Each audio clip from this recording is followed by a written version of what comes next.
اللہ تعالیٰ نے انسان کو یاد کرایا ہے کہ تو نے عبادت اپنے رب کی کرنی ہے، اور فرمایا رب تمہارا وہ ہے جس نے تمہارے لیے زمین کو فرش بنایا ہے، آسمان کو چھت بنایا ہے، اور آسمان سے پانی برسا کے تو زمین سے پھل اگائے ہیں، رزق لکم، وہ بھی تیرے کھانے کے لیے اگائے ہیں۔ وہ جو آسمان سے بارش برسا کے زمین سے سبز اور پھل اگائے ہیں تو وہ بھی تیرے لیے۔ جب سارا کچھ تیرے لیے بنایا تو بھی تو عبادت کرنا اپنے رب کی، پھر کسی کو اس کا شریک نہ ٹھہرا۔ ایک چیلنج بھی کیا قرآن مجید نے اس رکوع کے اندر۔ کہا کرتے تھے مکے کے لوگ کہ آپ قرآن مجید کی آیتیں نبی کریم علیہ السلام سے کہا کرتے تھے کہ معاذ اللہ آپ خود بناتے ہیں، بنا کے لاتے ہیں۔ تو اللہ کریم نے فرمایا وَإِن كُنتُمْ فِي رَيْبٍ مِّمَّا نَزَّلْنَا عَلَىٰ عَبْدِنَا فَأْتُوا بِسُورَةٍ مِّن مِّثْلِهِ، اگر تمہیں شک ہو نا اس میں جو ہم نے بندہ خاص پہ نازل کیا ہے تو تم بھی اس جیسی ایک صورت بنا کے لاؤ۔ پڑھے لکھے تو تم بھی ہو نا، مکے میں تم بھی رہتے ہو، تو ایک صورت بنا کے لاؤ۔ قرآن مجید ہم سے چھینا گیا ہے سازش کے تحت، اس لیے کہ جس قوم کو قرآن آ جاتا ہے نا پھر کوئی کافر اس کا مقابلہ نہیں کر سکتا۔ دیکھیں نا اگر کافروں کے پاس جواب ہوتا قرآن پاک کا تو بدر اور احد میں نا کوئی آیت بنا کے لاتے قرآن کے مقابلے کی، تلواریں لے کے نہ آتے، ان کے پاس جواب ہی نہیں تھا۔ اور قیامت تک کسی کافر کے پاس قرآن مجید کا کوئی جواب، قرآن کا کوئی جواب، قسم اللہ کی جواب کوئی نہیں، قرآن کا اس کا کوئی جواب نہیں۔ کیا بات ہے قرآن پاک کی۔ وہ ایک دفعہ مسلمہ کذاب بے ایمان کہنے لگا میں نے بنا لیا قرآن پاک کا جواب، معاذ اللہ۔ جواب کیا بنایا؟ وہ سورت ہے نا القاریۃ ما القاریۃ وما ادراک ما القاریۃ، کھڑکھڑانے والی کیا ہے، کھڑکھڑانے والی تمہیں کیا پتا کیا ہے، کھڑکھڑی قیامت کا ذکر ہے۔ کہنے لگا میں نے اس جیسی سورت بنا لیا، تو کیا بنایا؟ الفیل مل فیل وما ادراک ما الفیل، کہنے لگا ہاتھی، تمہیں کیا پتا کیا ہاتھی، تم کیا جانو کیا ہاتھی۔ تو پاس جو اس کے اپنے بیٹھے تھے نا چیلے، وہ کہنے لگے چپ کر جا، سارے زمانے کو پتا ہے ہاتھی کیا ہوتا ہے۔ تو پاگل ہے، اس کے دو کان ہوتے ہیں، ایک سونڈ ہوتی ہے، چار اس کے پیر ہوتے ہیں۔ بیوقوف آدمی قرآن کا مقابلہ کرنا ہے تو کچھ چج کے ساتھ کر، پاگلوں کی طرح مقابلہ کرے گا، جوتے کھائے گا بھی ہمیں بھی پڑھوائے گا۔ تو قرآن مجید کا کوئی مقابلہ کر سکا؟ تو اس آیت مبارکہ میں اللہ نے کافروں کو یہ کہا اگر مقابلہ نہیں کر سکتے تو پھر اللہ سے ڈرو، ورنہ دوزخ میں ڈالے جاؤ گے، وہ جس کا ایندھن آدمی اور پتھر ہے، اور بنائی بھی کافروں کے لیے گئی ہے۔ اعدت للکافرین، جہنم کس کے لیے بنائی گئی ہے؟ کافروں اور منافقوں کے لیے۔ مسلمانوں کے لیے بنائی گئی، مسلمان مرضی سے چھلانگے لگائیں تو ان کی موج ہے، ورنہ ان کے لیے جہنم، ان کے لیے اللہ نے جنت بنائی ہے۔ اور یہ بات کرتے ہی رب کریم نے فرمایا اے محبوب علیہ السلام مومنوں کو خوشخبری دے دے کہ اللہ نے ان کے لیے جنت بنائی ہے، اس میں باغات ہیں، انہیں رزق دیا جائے گا کھانے کے لیے، اور اس میں انہیں پاکیزہ بیویاں دی جائیں گی، اور پھر وہ اس میں ہمیشہ رہیں گے، انہیں اس سے نکالا نہیں جائے گا۔ آگے جو آیات کریمہ ہے نا اس کے اندر اللہ تبارک و تعالیٰ نے فرمایا ہے کہ اللہ حیا نہیں کرتا سمجھانے کے لیے مچھر کی مثال بھی دینی پڑے۔ فرمایا قرآن سے کچھ لوگ ہدایت حاصل کرتے ہیں اور کچھ گمراہ ہو جاتے ہیں۔ جب لوگ اپنی مرضی کی تشریحات چاہتے ہیں تو گمراہ ہوتے ہیں، اور جب قرآن کو رسول اللہ صلی اللہ علیہ وسلم اور امت مسلمہ کی تشریحات کی روشنی میں سمجھتے ہیں تو پھر اللہ ہدایت عطا فرماتا ہے۔ پھر اللہ تبارک و تعالیٰ نے آگے ارشاد فرمایا حضرت آدم کی پیدائش کا واقعہ۔ مفسرین نے لکھا اللہ نے مشورہ کیا تھا فرشتوں سے، وَإِذْ قَالَ رَبُّكَ لِلْمَلَائِكَةِ إِنِّي جَاعِلٌ فِي الْأَرْضِ خَلِيفَةً، لیکن کچھ مفسرین کہتے ہیں کہ اللہ کو ضرورت نہیں فرشتوں سے مشورہ کرنے کی، اللہ نے فرشتوں سے مشورہ نہیں کیا، بلکہ رب نے انہیں آگاہ فرمایا تھا کہ میں لگا ہوں زمین پہ اپنا نائب بنانے، میں خلافت دینے لگا ہوں زمین پہ۔ اب یہ تو دینے والی کی مرضی ہے نا اس نے کس کو دینی ہے، یہ تو دینے والے کی مرضی ہے نا اس نے۔ تو کچھ لوگ کہتے ہیں کہ دینے والے سے زیادہ ہمیں پتہ ہے، تو فرشتوں کو بھی یہ اجتہادی خطا ہو گئی، کہنے لگے یا اللہ اسے نہ بنانا، یہ فساد کرے گا، یہ خون ریزیاں کرے گا۔ تو اللہ نے فرمایا جو میں جانتا ہوں وہ تم، اللہ اکبر۔ امام راضی فرماتے ہیں جب رمضان آتا ہے تو اللہ فرشتوں سے کہتا ہے ذرا یہ کھول کے دروازے دیکھو نا یہ زمین پہ کیا کر رہے ہیں، تم تو کہتے تھے فساد کریں گے اور یہ سارے تراویاں پڑھ رہے ہیں. تم تو گویا کہتے تھے فساد کریں گے اور یہ تو دیکھو گویا رمضان کے روزے رکھ رہے ہیں. یہ تو میری یاد میں نکلے ہوئے. تم کچھ کہتے تھے اور دیکھو میں نے تمہیں کہا تھا نا جو میں جانتا ہوں وہ تم. اللہ نے پھر حضرت آدم علیہ السلام کو تمام زمانے کے علوم عطا کیے, علم سکھا لیا. تو فرشتوں سے کہا تم بھی ان چیزوں کے نام بتاؤ, تو وہ بتا سکے نہیں. اللہ نے فرمایا اب اس طرح کرو, آدم کو سجدہ کرو. سب نے سجدہ کیا سوائے, وہ کہنے لگا یا اللہ صرف تجھے ہی کرنا ہے. کرنا بھی صرف اللہ کو چاہیے, پر رب کے آگے بھی جھکنا چاہیے, اور جس کے سامنے رب جھکائے نا وہاں بھی. اور یہ جو عاجزی ہے نا, یہ جو جھکنا ہے, یہ علم کے آگے ہے. ہماری مصیبت یہ ہے کہ ہم علم کے آگے بھی گردن جھکانے کو تیار نہیں ہوتے, وہاں بھی ہم خود عالم فاضل بن جاتے. تو فرمایا کہ سب سے کہا سجدہ کرو, سب نے سجدہ کیا سوائے ابلیس کے. تو پھر ہوا کیا, وکان من الکافرین, وہ کافروں میں سے ہو گیا. پھر اللہ نے حضرت آدم کو اور جناب حوا کو نا مقام دے دیا جنت میں رہنے کے لیے, اور کہا سارا کچھ کھانا, درخت کے قریب نہ جانا. ابھی آپ کسی سے کہہ دیں تھوڑا سا کہ پیچھے نہ دیکھنا, یعنی اگر میری سمجھ لیں ادب کی وجہ سے کوئی 1.5-2 منٹ یا 6 منٹ نہیں بھی نہ دیکھے گا تو سوچے گا ضرور کہ پتہ نہیں اب پیچھے کیا ہے, مصیبت کیا ہے. یعنی آپ کہہ کے دیکھ لیں کسی کو, پیچھے نہ دیکھنا. فطرت ہے نا انسان کی, وہ جستجو کرتا ہے, کہا اس درخت کے پاس نہ جانا. تو حضرت حوا سلام اللہ علیہ کہتے ہیں دل میں خیال رہتا تھا کہ آخر ہے کیا درخت کے پاس. یہی انسان کا عقیدہ توحید ہے کہ جہاں سے رب منع کر دے وہاں وہ منع ہو جائے. اور یہ ان کی خطا نہیں تھی, یہ اللہ کی حکمت تھی, چونکہ رب نے تو پہلے کہہ دیا تھا بنایا ہی زمین کے لیے, تو یہ تو سارا کچھ ہونا تھا تو زمین پہ آنا تھا نا. تو حضرت حوا اور جناب آدم کے پاس شیطان آیا, اب اس کو نکال تو دیا تھا پر ابھی اس کا جنت میں آنا جانا بند نہیں ہوا تھا, یہ بھی اللہ کی حکمت تھی. تو وہ کہنے لگا تمہیں پتہ ہے بعد میں مر جاؤ گے. تو حضرت حوا کہنے لگی کیا موت بھی آئے گی؟ کہاں, اس کی تکلیف بھی بڑی ہوگی, تو پھر بچیں گے کیسے؟ تو کہنے لگے پھل کھا لو اس درخت کا. تو بچنے کے لیے پھل کھایا تھا. جس طرح لوگ آج بہت سارے کام بچنے کے لیے کرتے ہیں پر بچ سکتے, بچنے کے لیے پھل کھایا. تو اللہ نے فرمایا زمین پہ چلے جاؤ. تو حضرت آدم زمین پہ آئے, پھر کئی 100 سال روتے رہے. فتلقى آدم من ربہ کلمات, تو پھر اللہ نے خود ہی جناب آدم کو کچھ کلمے سکھائے. علامہ اسماعیل حقی فرماتے ہیں وہ کلمے یہ تھے کہ حضرت آدم نے میرے نبی کا وسیلہ پیش کیا, اللہ کریم نے جناب آدم کی دعا کو مقبول فرما لیا. پھر آگے بنی اسرائیل کا ذکر آ جاتا ہے. اللہ تعالیٰ نے بنی اسرائیل, آج آپ اسی قوم کو یہودی کہتے ہیں, ان کو اللہ نے اس زمانے میں فضیلت عطا کی تھی بہت زیادہ. تو عرب کے اندر جب نبی پاک علیہ السلام نے اعلان نبوت کیا تو کچھ لوگوں نے یہ کہہ دیا کہ اگر یہ یہودی کلمہ پڑھ لیں گے تو ہم بھی پڑھ لیں گے. تو پھر اللہ نے انہیں یاد کرایا کہ تم اصل میں کیا ہو, تمہیں کلمہ پڑھنا چاہیے. تو اہل یہود کا تذکرہ کرتے کرتے رب کریم نے ایک بات یہ بھی ارشاد فرمائی کہ تم لوگوں کو تو کہتے رہے ہو کہ وہ نبی آنے والے ہیں, وہ نبی آنے والے ہیں, اور جب آ گئے ہیں تو ماننے کو تیار نہیں ہو. تو فرمایا تأمرون الناس بالبر وتنسون انفسکم وانتم تتلون الکتاب, لوگوں کو بھلائی کا حکم دیتے ہو اور اپنے آپ کو بھول جاتے ہو. افلا تعقلون, تمہیں عقل نہیں؟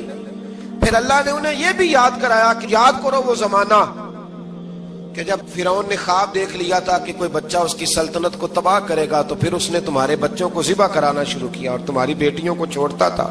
فرمایا یہ بھی تو تم نے دیکھا, میں نے تمہیں پھر تم سے کہا جہاد کرو قوم عمالقہ کے خلاف, تو مقام طیہ میں جا کے یہ لوگ کہنے لگے ہم سے جہاد نہیں ہوتا. اللہ نے انہیں ایک میدان میں قید کر دیا. بڑی دلچسپ بات, قید تو لوگ ہوتے ہیں نا چار دیواری میں, تو اللہ نے بنی اسرائیل والوں کو جب انہوں نے کہا ہم جہاد نہیں کریں گے تو اللہ نے میدان میں قید کر دیا. میدان میں, یہ یاد رکھیں, جب انسان اللہ کی نافرمانی کرتا ہے تو اسے ایسی قید ملتی ہے جس کا اس نے تصور بھی نہیں کیا ہوتا. ایک میدان ہے مقام طیہ, قید ہو گئے, سارا دن سفر کرتے تھے, سارا دن, تو رات کو تھک کے سوتے تھے, صبح اٹھتے تھے نا جب, تو وہیں ہوتے تھے جہاں کل صبح چلے تھے. تو رب جب کسی کو قیدی بناتا ہے تو اسے زنجیروں کی, سلاخوں کی ضرورت, دعا فرمائے اللہ تبارک و تعالی غموں سے نجات عطا فرمائے. یہ دعا فرمائے، ایسی قید دیتا ہے کہ جس سے پھر چھٹکارا ہو سکتا۔ تو بنی اسرائیل کا بہت زیادہ تذکرہ اس بارے میں اللہ تبارک و تعالیٰ نے پھر بیان کیا، اور پھر کہا کہ انہیں جو حکم دیا جاتا تھا یہ اس کی سرتابی کرتے تھے، پھر اللہ نے ان پر ذلت نازل کر دی اور یہ ہمیشہ اس کا شکار رہے۔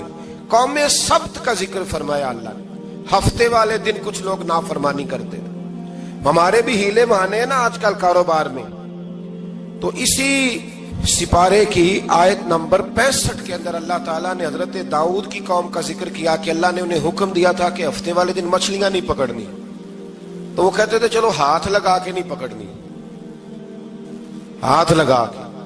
وہ ہمارے لوگ ہیلے بہانے تلاش کر لیتے ہیں نا، وہ بڑے جناب انشورنس والا آ گیا، اب وہ بینک والا آ گیا، وہ فلانے صاحب آ گئے، وہ تروڑ مروڑ کے کہانیاں باتیں، اور پھر ہمیں بھی رستے مل جاتے ہیں بچنے کے۔ مفتی صاحب نے کہہ دیا تھا ایک مولانا سے میں نے ان کو کہا ہفتے والے دن مچھلیاں نہیں پکڑنے کا، نہیں پکڑتے، چھوٹے چھوٹے حوض بنا لیے۔ تو مچھلیاں زیادہ آتی تھی اس دن، یہ بھی اللہ کی قدرت تھی۔ نماز کے وقت گاہک زیادہ آتے ہیں، یہ اس کی قدرت ہوتی ہے۔ تو وہ مچھلیاں حوض میں جمع ہو جاتی ہیں، یوں سمجھ لیں کہ جال انہوں نے لگا لیے ہوئے تھے، تو جال میں وہ پھنستی رہتی تھی، حوضوں میں آتی رہتی تھی۔ ہفتے کو نہیں پکڑتے تھے، اتوار کو پکڑ لیتے تھے، تو پھر اللہ نے انہیں سزا دی۔ فرمایا تماشے کرتے ہو اللہ کے حکم کے ساتھ؟ کیا سزا دی؟ فَقُلْنَا لَهُمْ كُونُوا قِرَادَةً خَاسِئِينَ، فرمایا بندر بن جاؤ دھتکارے ہوئے۔ جو رزق حرام طریقے سے کماتے تھے رب انہیں بندر بنا دیتا تھا۔ ابھی بھی میں نے دیکھے ہیں بڑے بڑے تاجر پاگلوں جیسی زندگی گزار رہے ہیں، نفسیاتی طور پہ سکون نہیں ہے، کروڑوں روپیہ پڑا ہے۔ کیوں؟ اس لیے کہ رب کے بتائے ہوئے طریقے کے مطابق تجارت نہیں کرتے۔ آگے ایک اور دلچسپ بات آ گئی، بنی اسرائیل کے اندر نا ایک شخص نے اپنے چچا کو قتل کر دیا جائیداد کے لیے۔ یہ دیکھیں کب سے لوگ جائیداد کے لیے قتل کرتے آ رہے ہیں۔ چچا کو قتل کر دیا، اور قتل کر کے حضرت موسیٰ علیہ السلام کے پاس آئے کہ میرے چچا کو کسی نے قتل کر دیا ہے، تو بتائیں کیا کرنا ہے؟ تو آپ نے فرمایا کہ گائے ذبح کرو، اور اس کا ایک ٹکڑا مقتول کو مارو، مرنے والے کو، وہ خود اٹھ کے بتا دے گا مجھے کس نے قتل کیا ہے۔ اب ارادہ نہیں تھا گائے ذبح کرنے کا، تو بہانے کرنے لگے۔ ارادہ نہیں نہ ہوتا تو پھر کیا ہوتے ہیں؟ کہنے لگے گائے کس طرح کی ہو، بوڑھی ہو کہ بچی ہو، رنگ کیسا ہو، جوان ہو کہ چھوٹی ہو، حال میں ایک دفعہ چلنا سیکھ گئی ہو یا ابھی نہ سیکھی ہو۔ تو بتاتے گئے تو رب بھی شرطیں بیان کرتا گیا، گہرے زرد رنگ کی ہو، حال کے اندر اسے نہ چلایا گیا ہو، پانی نہ نکالا گیا ہو، نہ بچی ہو نہ جوان ہو، اس کے درمیان ہو۔ یہ ساری شرطیں کہاں پائی جاتی تھی؟ حضرت موسیٰ علیہ السلام کی قوم کا ایک شخص تھا جو اللہ کا ولی تھا، وہ جب انتقال کرنے لگا نا، اللہ اکبر، دیکھو رب ولیوں کی اولادوں پر بھی کتنا فضل فرماتا ہے۔ وہ جب انتقال کرنے لگا تو ایک اس کے پاس چھوٹی سی بچیا تھی، گائے کی بچی، اس نے جنگل میں چھوڑ دی۔ کہنے لگا یا اللہ میں تیرے نام پہ چھوڑتا ہوں، میرا بچہ جوان ہو جائے تو اسے دے دینا، اور تو سرمایہ ہی کوئی نہیں۔ بچہ بڑا ہوا تو بچہ بھی بڑا نیک تھا، اپنی ماں کا بڑا فرما بردار تھا۔ اس کی ماں نے کہا بیٹا تیرے باپ نے ایک گائے چھوڑی تھی، تو بچہ جنگل میں گیا اور جا کے کہنے لگا اے اللہ میری گائے مجھ سے ملا دے۔ تو رب کریم نے وہ گائے واپس کر دی، وہ گائے گھر لے آیا۔ اب وہ کہنے لگا اماں بیچ دوں، تو اماں کہنے لگی بیٹا میرے پوچھے بغیر نہ بیچنا۔ کئی دفعہ گاہک لگے پر اس نے کہا جب تک میری اماں نہ کہے گی میں بیچوں گا۔ ادھر بنی اسرائیل والے شرطیں جتنی گائے کے بارے میں پوچھ چکے تھے وہ ساری اسی گائے میں پائی جاتی تھی۔ تو یہ ڈھونڈتے ڈھونڈتے وہاں پہنچ گئے، تو کہنے لگے گائے چاہیے۔ تو اس نے کہا بھی تمہاری مرضی سے نہیں، قیمت میری مرضی کی۔ ایک مفسر نے تو یہاں تک لکھا ہے کہ اس نے کہا گائے ذبح کر کے نا، تو جتنا گائے کے اندر گوشت ہوگا نا اتنا ہی کھال کے اندر تم مجھے مال بھر کے دو گے، اتنے سکے بھر کے دو گے، اتنی اشرفیاں بھر کے دو گے تو پھر تمہیں گائے دوں گا۔ تو پھر یہ گائے انہیں ملی اور یہ گائے لے کر کے آئے۔ زیادہ سوالات نہ کرتے تو زیادہ الجھتے نہ۔ ہم بھی دین کے معاملے میں بڑے سوال جواب کرتے ہیں، اتنا سوال کریں جتنی اس کی ضرورت ہے۔ ان لوگوں نے سوالات زیادہ کیے تو پھر الجھ زیادہ گئے۔ تو میرے بھائی اس کا ذکر بھی اللہ تبارک و تعالیٰ نے پہلے پارے کے اندر بیان فرمایا۔ پھر اللہ کریم نے فرمایا کہ کچھ ایسے لوگ بھی ہیں یہودیوں میں سے جن کا دعویٰ ہو گیا ہے کہ ہم اللہ کے بڑے پیارے ہیں، فرمایا یہ صرف ان کے منہ کی باتیں، یہ تو قیامت میں پتہ چلے گا نا کہ اللہ کا پیار کس کے ساتھ زیادہ ہے۔ اور پھر یہ بھی یہودیوں نے دعویٰ کیا ہے، اسی پارے میں اللہ فرماتے ہیں کہ ان کا دعویٰ ہے کہ ہم اللہ کے بڑے پیارے ہیں، جنت میں ہم ہی جائیں گے، تو اللہ فرماتا ہے پھر مرنے کی دعا تو کرو، جنت میں تو مر کے جانا ہے نا۔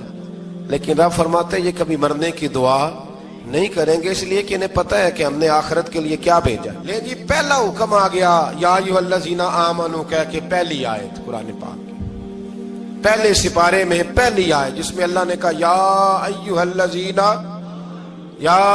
الذین آمنوا، تو پہلا حکم آمنوا کہہ کے آیت نمبر 104 میں جو اللہ نے حکم دیا ہے نا وہ نبی پاک کی تعظیم کا حکم ہے۔ پہلا حکم ہی اللہ نے حضور کی عزت اور ناموس کا ارشاد فرمایا، پہلا اس ترتیب کے لحاظ سے۔ وہ ہوا یہ کہ جب نبی پاک کو بات ارشاد کرتے تو صحابہ کرام اٹھ کے عرض کرتے رائینا یا رسول اللہ، حضور سمجھ نہیں آئی ذرا رعایت کر دے۔ تو یہودیوں کی عبرانی زبان کے اندر نہ ذرا کھینچ کے پڑھتے تھے رائینا، تو اس کا معنی بنتا تھا معاذ اللہ اے ہمارے چرواہے، بکریاں چرانے والے کو بھی وہ رائینا کہتے تھے۔ تو جب صحابہ یہ کہنے لگے تو اللہ نے منع ہی کر دیا، فرمایا میرے محبوب کے غلاموں اس لفظ کے پیچھے چھپ کے، اس لفظ کے پیچھے چھپ کے لوگ میرے نبی کی بے ادبی کر جاتے ہیں، تو جس لفظ کا کوئی ایک معنی بے ادبی والا بنتا ہو وہ لفظ بھی میرے نبی کے لیے نہ کہو، لفظ وہ والے کہو جس میں کوئی بے ادبی کا معنی نکلے نہ۔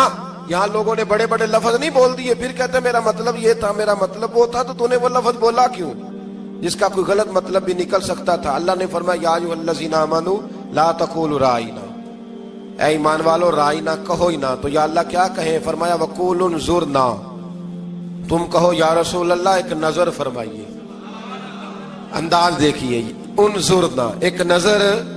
تو ہمارے بزرگ تو پہلے ہی بڑے پیار والوں نے کہہ دیا یا رسول اللہ انظر حالنا، کہتے کہاں سے لاتے ہو جملے؟ میں نے کہا اللہ کی کتاب سے، یا رسول اللہ انظر حالنا یا حبیب اللہ اسمع قالا، تو تم کہو انظرنا محبوب نظر کرم کرے، واسمعوا، اور کیا ضرورت ہے دوبارہ پوچھنے کی؟ اللہ کہتا ہے پہلے ہی دھیان سے سنا کرو، پہلے ہی واسمعوا، پہلے ہی احتیاط سے سنو، وللکافرین عذاب علیم، اور کافروں کے لیے دردناک عذاب ہے۔ لے جی اسی پارے میں اللہ تبارک و تعالیٰ نے پھر اہل یہود کا ذکر کیا، تو یہود کہنے لگے کہ ہم حضرت ابراہیم کے ماننے والے ہیں، تو اللہ کریم نے وہ بھی ذکر کیا کہ میں نے تو ابراہیم کو آزمایا ہے، وَإِذِ ابْتَلَىٰ إِبْرَاهِيمَ رَبُّهُ بِكَلِمَاتٍ فَأَتَمَّهُنَّ، ہم نے ابراہیم کو کچھ چیزوں سے آزمایا ہے، وہ ہماری آزمائش پہ پورے اترے۔ قَالَ إِنِّي جَاعِلُكَ لِلنَّاسِ إِمَامًا، تو پھر ہم نے انہیں کہا کہ ہم آپ کو پوری دنیا کا امام بنائیں گے۔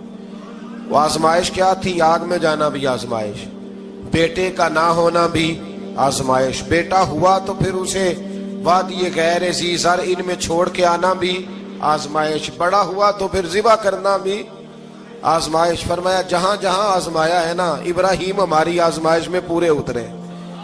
فرمایا تو مفت میں حضرت ابراہیم کی اولاد بنتے ہو اور ان کا نام لیتے اور ان کے ساتھ اپنا تعلق بناتے ہو، دیکھو تو صحیح وہ کتنی آزمائشوں سے گزرے۔ تو اس کا بھی اللہ نے اسی میں ذکر فرمایا۔ اور پھر وہ بات کرتے تھے حضرت یعقوب کی اور حضرت اسحاق کی، تو فرمایا وہ تو ہمارے اتنے خاص بندے تھے کہ وصال کے وقت بھی انہوں نے اپنی اولادوں کو نصیحت فرمائی تھی کہ اللہ کی توحید پہ قائم رہنا، اس کا ذکر بھی اللہ نے اسی پارے میں بیان فرمایا۔ اور جو حضرت ابراہیم اور جناب اسماعیل نے کعبہ تعمیر کیا تو اس کا ذکر بھی اللہ تعالیٰ نے اسی پارے میں فرمایا۔ اور فرمایا جب وہ کعبہ بنا رہے تھے تو کہہ رہے تھے ربنا تقبل منا، کہہ رہے تھے اے اللہ بنا ہم نے دیا ہے پر مہربانی فرما ہم سے قبول فرما لے۔ تو جو آیہ کریمہ آخر میں عرض کرنا چاہتا ہوں اس پر بھی تھوڑی توجہ فرمائیں گے تو بات بڑی نکھر کے باہر آئے گی۔ یہ 16ویں رکوع کے اندر اللہ نے پھر یہود کا اور عیسائیت کا ذکر فرمایا، تو اللہ کریم نے ایک بات ارشاد فرمائی۔ یہودیوں کے ہاں جب کوئی بچہ پیدا ہوتا تھا پیلے رنگ کے ساتھ اس کو رنگتے تھے، یا کوئی خاص رنگ تھا ان کا، بچہ پیدا ہوتا تو اس پر وہ رنگ چڑھاتے کہ یہ جی ہمارے مذہب کا رنگ ہے۔ ہمارے ہاں بھی رسمیں ہیں نا اپنی اپنی، معاذ اللہ اپنی اپنی نہیں ہونی چاہیے، اللہ رسول کا حکم ہونا چاہیے۔ تو یہودیوں کے ہاں بچہ پیدا ہوتا تو ایک خاص رنگ چڑھاتے، عیسائیوں کے ہاں پیدا ہوتا تو وہ بھی ایک خاص رنگ چڑھاتے. تو مسلمانوں کے ہاں بچے پیدا ہوئے تو انہوں نے بھی توجہ کی کہ یہ کیا ہو رہا ہے، تو رب کریم نے فرمایا صبغۃ اللہ، رنگ اللہ کا ہی ہے. ومن احسن من اللہ صبغہ، اور فرمایا اللہ کے رنگ سے زیادہ خوبصورت کس کا رنگ ہو سکتا ہے. اللہ کا رنگ کیا ہے؟ لا الہ الا اللہ محمد الرسول اللہ صلی اللہ علیہ. فرمایا نیلے پیلے کالے رنگ نہ چڑھاؤ، اپنے ذہن پر توحید و رسالت کا رنگ چڑھاؤ. یہ سب سے بہترین رنگ ہے. اگر تمہارے ذہنوں پر رب رسول کی توحید کا رنگ چڑھ گیا تو یہ وہ والا رنگ ہے، پھر تمہیں کسی اور رنگ کی طرف جانے کی ضرورت نہیں پڑے گی. تو فرمایا رنگ وہ پیدا کرو جو توحید کا ہے، رسالت کا ہے، اس رنگ کی توجہ کرو. قرآن مجید کے اس پارے میں اللہ کریم نے مختلف باتیں بیان کر کے آخری رکوع میں یہ جو رنگ کا ذکر فرمایا نا، تو یہ لگتا ہے پورے پارے کا خلاصہ ہے کہ رب کریم نے فرمایا اصل بات یہ ہے کہ تمہاری سوچوں پہ رب رسول کی توحید و رسالت کا رنگ ہونا چاہیے. ہر وقت بچہ پیدا ہو، کوئی دنیا سے جائے تو رنگ کس کا ہونا چاہیے؟ اللہ رسول کے دین کا. اللہ تعالی ہمیں سمجھنے کی توفیق عطا فرمائے. آخر دعوانا ان الحمدللہ.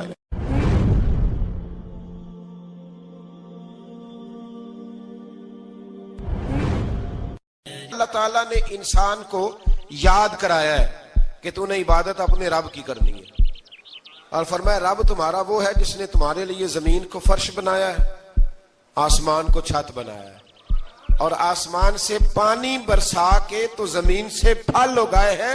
رزق لکم، وہ بھی تیرے کھانے کے لیے اگائے ہیں. وہ جو آسمان سے بارش برسا کے زمین سے سبز اور پھل اگائے ہیں تو وہ بھی تیرے لیے. جب سارا کچھ تیرے لیے بنایا تو بھی تو عبادت کرنا اپنے رب کی، پھر کسی کو اس کا شریک نہ ٹھہرا. ایک چیلنج بھی کیا قرآن مجید نے اس رکوع کے اندر. کہا کرتے تھے مکے کے لوگ کہ آپ قرآن مجید کی آیتیں نبی کریم علیہ السلام سے کہا کرتے تھے کہ معاذ اللہ آپ خود بناتے ہیں، بنا کے لاتے ہیں. تو اللہ کریم نے فرمایا وَإِن كُنتُمْ فِي رَيْبٍ مِّمَّا نَزَّلْنَا عَلَىٰ عَبْدِنَا فَأْتُوا بِسُورَةٍ مِّن مِّثْلِهِ. اگر تمہیں شک ہو نا اس میں جو ہم نے بندہ خاص پہ نازل کیا ہے تو تم بھی اس جیسی ایک صورت بنا کے لاؤ. پڑھے لکھے تو تم بھی ہو نا، مکے میں تم بھی رہتے ہو، تو ایک صورت بنا کے لاؤ.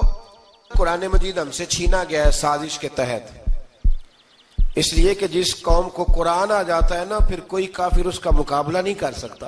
دیکھیں نا اگر کافروں کے پاس جواب ہوتا قرآن پاک کا تو بدر اور احد میں نا کوئی آیت بنا کے لاتے قرآن کے مقابلے کی، تلواریں لے کے نہ آتے.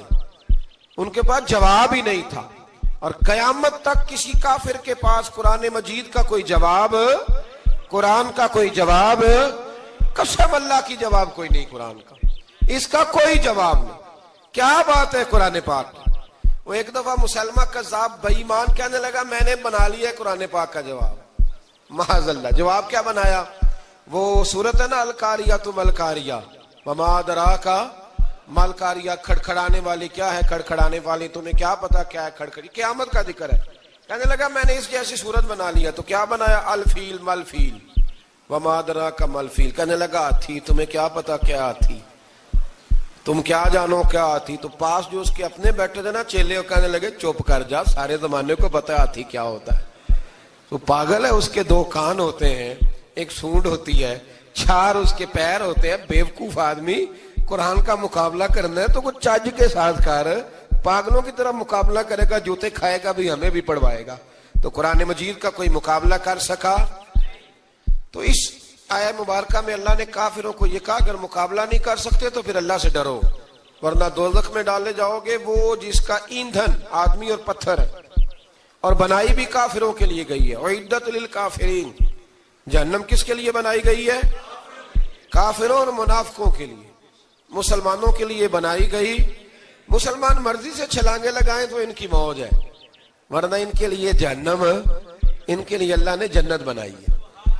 اور یہ بات کرتے ہی رب کریم نے فرمایا اے محبوب علیہ الصلوۃ والسلام مومنوں کو خوشخبری دے دیں کہ اللہ نے ان کے لیے جنت بنائی ہے، اس میں باغات ہیں، انہیں رزق دیا جائے گا کھانے کے لیے، اور اس میں انہیں پاکیزہ بیویاں دی جائیں گی، اور پھر وہ اس میں ہمیشہ رہیں گے. انہیں اس سے نکالا نہیں جائے گا۔ آگے جو آیات کریمہ ہے نا، اس کے اندر اللہ تبارک و تعالیٰ نے فرمایا ہے کہ اللہ حیا نہیں کرتا سمجھانے کے لیے مچھر کی مثال بھی دینی پڑے۔ فرمایا قرآن سے کچھ لوگ ہدایت حاصل کرتے ہیں اور کچھ گمراہ ہو جاتے ہیں۔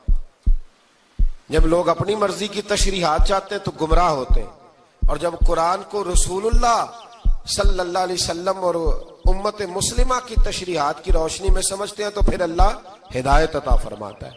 پھر اللہ تبارک و تعالیٰ نے آگے ارشاد فرمایا حضرت آدم کی پیدائش کا واقعہ۔ کچھ مفسرین نے لکھا ہے اللہ نے مشورہ کیا تھا فرشتوں سے، وَإِذْ قَالَ رَبُّكَ لِلْمَلَائِكَةِ إِنِّي جَاعِلٌ فِي الْأَرْضِ خَلِيفَةً، لیکن کچھ مفسرین کہتے ہیں کہ اللہ کو ضرورت نہیں فرشتوں سے مشورہ کرنے کی۔ اللہ نے فرشتوں سے مشورہ نہیں کیا، بلکہ رب نے انہیں آگاہ فرمایا تھا کہ میں لگا ہوں زمین پہ اپنا نائب بنانے، میں خلافت دینے لگا ہوں زمین پہ۔ اب یہ تو دینے والی کی مرضی ہے نا اس نے کس کو دینی ہے، یہ تو دینے والے کی مرضی ہے نا اس نے۔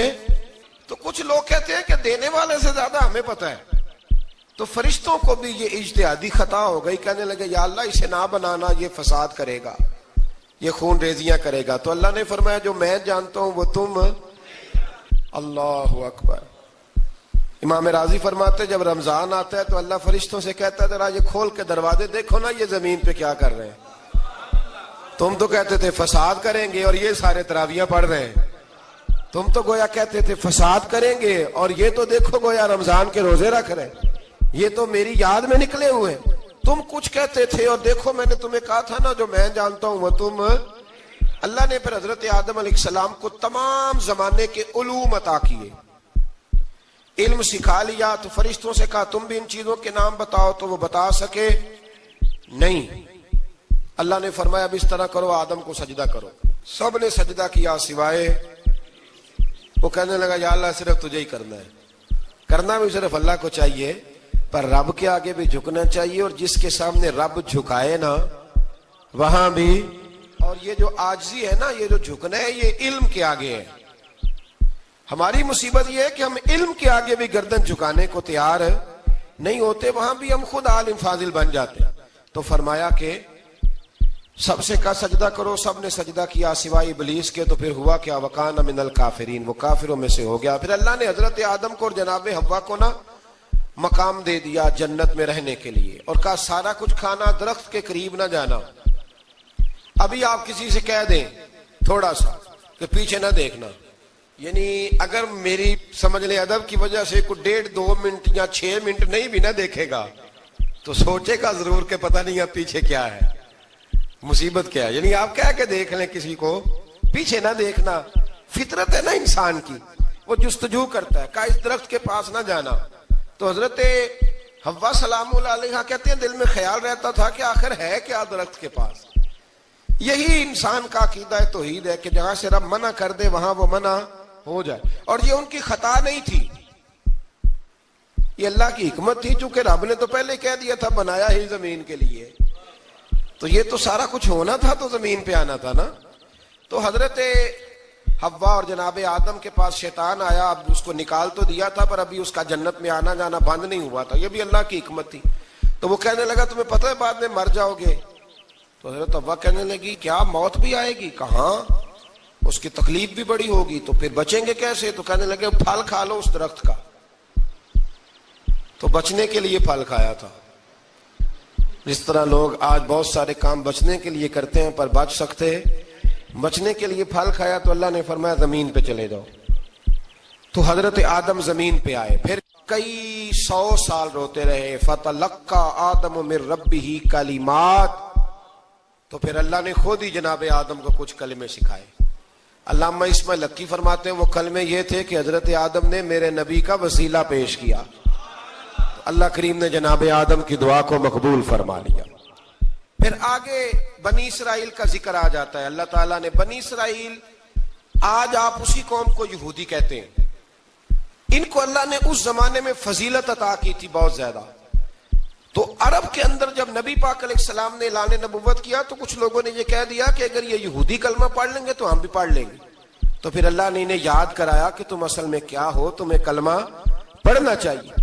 تو اہل یہود کا تذکرہ کرتے کرتے رب کریم نے ایک بات یہ بھی ارشاد فرمائی کہ تم لوگوں کو تو کہتے رہے ہو کہ وہ نبی آنے والے ہیں، وہ نبی آنے والے ہیں، اور جب آ گئے ہیں تو ماننے کو تیار نہیں ہو. تو فرمایا تأمرون الناس بالبر وتنسون انفسکم وانتم تتلون الکتاب، لوگوں کو بھلائی کا حکم دیتے ہو اور اپنے آپ کو بھول جاتے ہو. افلا تعقلون، تمہیں عقل نہیں؟ پھر اللہ نے انہیں یہ بھی یاد کرایا کہ یاد کرو وہ زمانہ کہ جب فرعون نے خواب دیکھ لیا تھا کہ کوئی بچہ اس کی سلطنت کو تباہ کرے گا، تو پھر اس نے تمہارے بچوں کو ذبح کرانا شروع کیا اور تمہاری بیٹیوں کو چھوڑتا تھا. فرمایا یہ بھی تو تم نے دیکھا، میں نے تمہیں پھر تم سے کہا جہاد کرو قوم عمالقہ کے خلاف، تو مقام طیہ میں جا کے یہ لوگ کہنے لگے ہم سے جہاد نہیں ہوتا. اللہ نے انہیں ایک میدان میں قید کر دیا. بڑی دلچسپ بات، قید تو لوگ ہوتے ہیں نا چار دیواری میں، تو اللہ نے بنی اسرائیل والوں کو جب انہوں نے کہا ہم جہاد نہیں کریں گے تو اللہ نے میدان میں قید کر دیا. میدان میں، یہ یاد رکھیں، جب انسان اللہ کی نافرمانی کرتا ہے تو اسے ایسی قید ملتی ہے جس کا اس نے تصور بھی نہیں کیا ہوتا. ایک میدان ہے مقام طیہ، قید ہو گئے. سارا دن سفر کرتے تھے، سارا دن، تو رات کو تھک کے سوتے تھے، صبح اٹھتے تھے نا جب، تو وہیں ہوتے تھے جہاں کل صبح چلے تھے. تو رب جب کسی کو قیدی بناتا ہے تو اسے زنجیروں کی، سلاخوں کی ضرورت. دعا فرمائے اللہ تبارک و تعالی غموں سے نجات عطا فرمائے. یہ دعا فرمائے، ایسی قید دیتا ہے کہ جس سے پھر چھٹکارا ہو سکتا. تو بنی اسرائیل کا بہت زیادہ تذکرہ اس بارے میں اللہ تبارک و تعالی نے پھر بیان کیا، اور پھر کہا کہ انہیں جو حکم دیا جاتا تھا یہ اس کی سرتابی کرتے تھے. پھر اللہ نے ان پر ذلت نازل کر دی اور یہ ہمیشہ اس کا شکار رہے. قوم سبت کا ذکر فرمایا اللہ نے. ہفتے والے دن کچھ لوگ نافرمانی کرتے تھے. ہمارے بھی ہیلے بہانے ہیں نا آج کل کاروبار میں. تو اسی سپارے کی آیت نمبر 65 کے اندر اللہ تعالیٰ نے حضرت داؤد کی قوم کا ذکر کیا کہ اللہ نے انہیں حکم دیا تھا کہ ہفتے والے دن مچھلیاں نہیں پکڑنی. تو وہ کہتے تھے چلو ہاتھ لگا کے نہیں پکڑنی، ہاتھ لگا کے. وہ ہمارے لوگ ہیلے بہانے تلاش کر لیتے ہیں نا.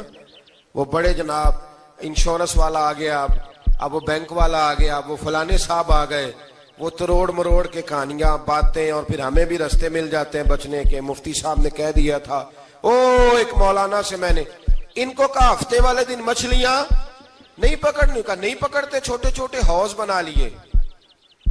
تو مچھلیاں زیادہ آتی تھی اس دن، یہ بھی اللہ کی قدرت تھی. نماز کے وقت گاہک زیادہ آتے ہیں، یہ اس کی قدرت ہوتی ہے.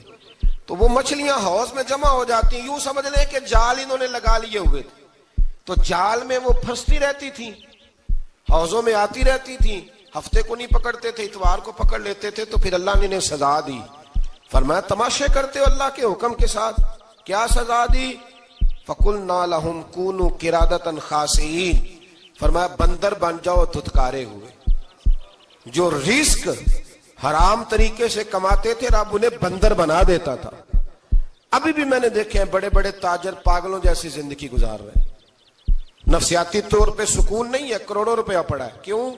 اس لیے کہ رب کے بتائے ہوئے طریقے کے مطابق تجارت نہیں کرتے. آگے ایک اور دلچسپ بات آ گئی. بنی اسرائیل کے اندر نا ایک شخص نے اپنے چچا کو قتل کر دیا جائیداد کے لیے. یہ دیکھیں کب سے لوگ جائیداد کے لیے قتل کرتے آ رہے ہیں. چچا کو قتل کر دیا، اور قتل کر کے حضرت موسیٰ علیہ السلام کے پاس آئے کہ میرے چچا کو کسی نے قتل کر دیا ہے، تو بتائیں کیا کرنا ہے. تو آپ نے فرمایا کہ گائے ذبح کرو اور اس کا ایک ٹکڑا مقتول کو مارو، مرنے والے کو. وہ خود اٹھ کے بتا دے گا مجھے کس نے قتل کیا ہے. اب ارادہ نہیں تھا گائے ذبح کرنے کا تو بہانے کرنے لگے. ارادہ نہیں نہ ہوتا تو پھر کیا ہوتے ہیں، کہنے لگے گائے کس طرح کی ہو، بوڑھی ہو کہ بچی ہو، رنگ کیسا ہو، جوان ہو کہ چھوٹی ہو، حال میں ایک دفعہ چلنا سیکھ گئی ہو یا ابھی نہ سیکھی ہو. تو بتاتے گئے تو رب بھی شرطیں بیان کرتا گیا. گہرے زرد رنگ کی ہو، حال کے اندر اسے نہ چلایا گیا ہو، پانی نہ نکالا گیا ہو، نہ بچی ہو نہ جوان ہو، اس کے درمیان ہو. یہ ساری شرطیں کہاں پائی جاتی تھی؟ حضرت موسیٰ علیہ السلام کی قوم کا ایک شخص تھا جو اللہ کا ولی تھا. وہ جب انتقال کرنے لگا نا، اللہ اکبر، دیکھو رب ولیوں کی اولادوں پر بھی کتنا فضل فرماتا ہے. وہ جب انتقال کرنے لگا تو ایک اس کے پاس چھوٹی سی بچیا تھی، گائے کی بچی. اس نے جنگل میں چھوڑ دی. کہنے لگا یا اللہ میں تیرے نام پہ چھوڑتا ہوں. میرا بچہ جوان ہو جائے تو اسے دے دینا، اور تو سرمایہ ہی کوئی نہیں۔ بچہ بڑا ہوا تو بچہ بھی بڑا نیک تھا، اپنی ماں کا بڑا فرما بردار تھا۔ اس کی ماں نے کہا بیٹا تیرے باپ نے ایک گائے چھوڑی تھی، تو بچہ جنگل میں گیا اور جا کے کہنے لگا اے اللہ میری گائے مجھ سے ملا دے، تو رب کریم نے وہ گائے واپس کر دی۔ وہ گائے گھر لے آیا، اب وہ کہنے لگا اماں بیچ دوں، تو اماں کہنے لگی بیٹا میرے پوچھے بغیر نہ بیچنا۔ کئی دفعہ گاہک لگے پر اس نے کہا جب تک میری اماں نہ کہے گی میں بیچوں گا۔ ادھر بنی اسرائیل والے شرطیں جتنی گائے کے بارے میں پوچھ چکے تھے وہ ساری اسی گائے میں پائی جاتی تھی، تو یہ ڈھونڈتے ڈھونڈتے وہاں پہنچ گئے، تو کہنے لگے گائے چاہیے، تو اس نے کہا بھی تمہاری مرضی سے نہیں، قیمت میری مرضی کی۔ ایک مفسر نے تو یہاں تک لکھا ہے کہ اس نے کہا گائے ذبح کر کے نا، تو جتنا گائے کے اندر گوشت ہوگا نا اتنا ہی کھال کے اندر تم مجھے مال بھر کے دو گے، اتنے ہی سکے بھر کے دو گے، اتنی اشرفیاں بھر کے دو گے تو پھر تمہیں گائے دوں گا۔ تو پھر یہ گائے انہیں ملی اور یہ گائے لے کر کے آئے۔ زیادہ سوالات نہ کرتے تو زیادہ الجھتے نہ۔ ہم بھی دین کے معاملے میں بڑے سوال جواب کرتے ہیں، اتنا سوال کریں جتنی اس کی ضرورت ہے۔ ان لوگوں نے سوالات زیادہ کیے تو پھر الجھ زیادہ گئے۔ تو میرے بھائی اس کا ذکر بھی اللہ تبارک و تعالیٰ نے پہلے پارے کے اندر بیان فرمایا۔ پھر اللہ کریم نے فرمایا کہ کچھ ایسے لوگ بھی ہیں یہودیوں میں سے جن کا دعویٰ ہو گیا ہے کہ ہم اللہ کے بڑے پیارے ہیں۔ فرمایا یہ صرف ان کے منہ کی باتیں ہیں، یہ تو قیامت میں پتہ چلے گا نا کہ اللہ کا پیار کس کے ساتھ زیادہ ہے۔ اور پھر یہ بھی یہودیوں نے دعویٰ کیا ہے، اسی پارے میں اللہ فرماتے ہیں کہ ان کا دعویٰ ہے کہ ہم اللہ کے بڑے پیارے ہیں، جنت میں ہم ہی جائیں گے۔ تو اللہ فرماتا ہے پھر مرنے کی دعا تو کرو، جنت میں تو مر کے جانا ہے نا۔ لیکن رب فرماتے ہیں یہ کبھی مرنے کی دعا نہیں کریں گے، اس لیے کہ انہیں پتہ ہے کہ ہم نے آخرت کے لیے کیا بھیجا۔ لیکن جی پہلا حکم آ گیا یا ایھا الذین آمنوا کہہ کے، پہلی آیت قرآن پاک کی پہلے سپارے میں پہلی آیت جس میں اللہ نے کہا یا ایھا الذین آمنوا، تو پہلا حکم آمنوا کہہ کے آیت نمبر 104 میں جو اللہ نے حکم دیا ہے نا وہ نبی پاک کی تعظیم کا حکم ہے۔ پہلا حکم ہی اللہ نے حضور کی عزت اور ناموس کا ارشاد فرمایا۔ پہلا اس ترتیب کے لحاظ سے وہ ہوا یہ کہ جب نبی پاک کو بات ارشاد کرتے تو صحابہ کرام اٹھ کے عرض کرتے رائینا یا رسول اللہ، حضور سمجھ نہیں آئی ذرا رعایت کر دیں۔ تو یہودیوں کی عبرانی زبان کے اندر نہ ذرا کھینچ کے پڑھتے تھے رائینا، تو اس کا معنی بنتا تھا معاذ اللہ اے ہمارے چرواہے، بکریاں چرانے والے کو بھی وہ رائینا کہتے تھے۔ تو جب صحابہ یہ کہنے لگے تو اللہ نے منع ہی کر دیا، فرمایا میرے محبوب کے غلاموں اس لفظ کے پیچھے چھپ کے لوگ میرے نبی کی بے ادبی کر جاتے ہیں، تو جس لفظ کا کوئی ایک معنی بے ادبی والا بنتا ہو وہ لفظ بھی میرے نبی کے لیے نہ کہو، لفظ وہ والے کہو جس میں کوئی بے ادبی کا معنی نکلے نہ۔ یہاں لوگوں نے بڑے بڑے لفظ نہیں بول دیے، پھر کہتے میرا مطلب یہ تھا، میرا مطلب وہ تھا، تو تو نے وہ لفظ بولا کیوں جس کا کوئی غلط مطلب بھی نکل سکتا تھا۔ اللہ نے فرمایا یا ایھا الذین آمنوا لا تقولوا رائینا، اے ایمان والو رائینا کہو ہی نہ۔ تو یا اللہ کیا کہیں؟ فرمایا وقولوا انظرنا، تم کہو یا رسول اللہ ایک نظر فرمائیے، انداز دیکھیے، انظرنا ایک نظر۔ تو ہمارے بزرگ تو پہلے ہی بڑے پیار والوں نے کہہ دیا یا رسول اللہ انظر حالنا۔ کہتے کہاں سے لاتے ہو جملے؟ میں نے کہا اللہ کی کتاب سے۔ یا رسول اللہ انظر حالنا یا حبیب اللہ اسمع قالا، تو تم کہو انظرنا، محبوب نظر کرم کرے، واسمعوا، اور کیا ضرورت ہے دوبارہ پوچھنے کی؟ اللہ کہتا ہے پہلے ہی دھیان سے سنا کرو، پہلے ہی واسمعوا، پہلے ہی احتیاط سے سنو، وللکافرین عذاب علیم، اور کافروں کے لیے دردناک عذاب ہے۔ لیکن جی اسی پارے میں اللہ تبارک و تعالیٰ نے پھر اہل یہود کا ذکر کیا، تو یہود کہنے لگے کہ ہم حضرت ابراہیم کے ماننے والے ہیں، تو اللہ کریم نے وہ بھی ذکر کیا کہ میں نے تو ابراہیم کو آزمایا ہے، وَإِذِ ابْتَلَىٰ إِبْرَاهِيمَ رَبُّهُ بِكَلِمَاتٍ فَأَتَمَّهُنَّ، ہم نے ابراہیم کو کچھ چیزوں سے آزمایا ہے، وہ ہماری آزمائش پہ پورے اترے۔ قَالَ إِنِّي جَاعِلُكَ لِلنَّاسِ إِمَامًا، تو پھر ہم نے انہیں کہا کہ ہم آپ کو پوری دنیا کا امام بنائیں گے۔ وہ آزمائش کیا تھی؟ آگ میں جانا بھی آزمائش، بیٹے کا نہ ہونا بھی آزمائش، بیٹا ہوا تو پھر اسے وادی غیر ذی زرع ان میں چھوڑ کے آنا بھی آزمائش، بڑا ہوا تو پھر ذبح کرنا بھی آزمائش۔ فرمایا جہاں جہاں آزمایا ہے نا، ابراہیم ہماری آزمائش میں پورے اترے۔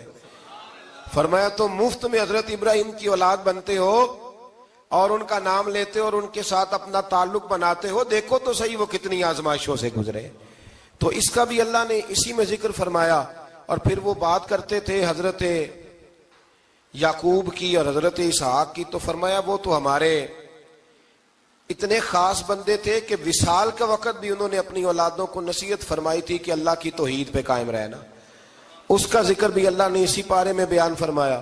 اور جو حضرت ابراہیم اور جناب اسماعیل نے کعبہ تعمیر کیا تو اس کا ذکر بھی اللہ تعالیٰ نے اسی پارے میں فرمایا۔ اور فرمایا جب وہ کعبہ بنا رہے تھے تو کہہ رہے تھے ربنا تقبل منا، کہہ رہے تھے اے اللہ بنا ہم نے دیا ہے پر مہربانی فرما ہم سے قبول فرما لے۔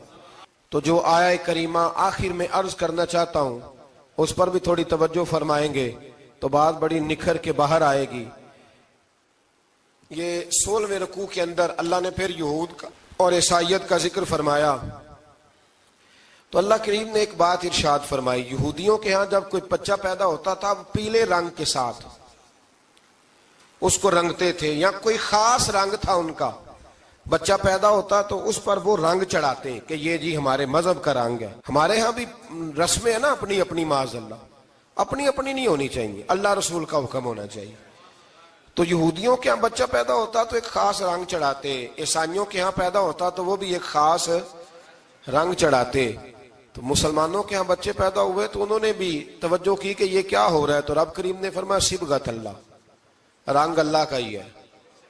ومن احسن من اللہ صبغۃ، اور فرمایا اللہ کے رنگ سے زیادہ خوبصورت کس کا رنگ ہو سکتا ہے؟ اللہ کا رنگ کیا ہے؟ لا الہ الا اللہ محمد الرسول اللہ صلی اللہ علیہ۔ فرمایا نیلے پیلے کالے رنگ نہ چڑھاؤ، اپنے ذہن پر توحید و رسالت کا رنگ چڑھاؤ، یہ سب سے بہترین رنگ ہے۔ اگر تمہارے ذہنوں پر رب رسول کی توحید کا رنگ چڑھ گیا تو یہ وہ والا رنگ ہے، پھر تمہیں کسی اور رنگ کی طرف جانے کی ضرورت نہیں پڑے گی۔ تو فرمایا رنگ وہ پیدا کرو جو توحید کا ہے، رسالت کا ہے، اس رنگ کی توجہ کرو۔ قرآن مجید کے اس پارے میں اللہ کریم نے مختلف باتیں بیان کر کے آخری رکوع میں یہ جو رنگ کا ذکر فرمایا نا، تو یہ لگتا ہے پورے پارے کا خلاصہ ہے کہ رب کریم نے فرمایا اصل بات یہ ہے کہ تمہاری سوچوں پہ رب رسول کی توحید و رسالت کا رنگ ہونا چاہیے۔ ہر وقت بچہ پیدا ہو، کوئی دنیا سے جائے تو رنگ کس کا ہونا چاہیے؟ اللہ رسول کے دین کا۔ اللہ تعالی ہمیں سمجھنے کی توفیق عطا فرمائے۔ آخر دعوانا ان الحمدللہ۔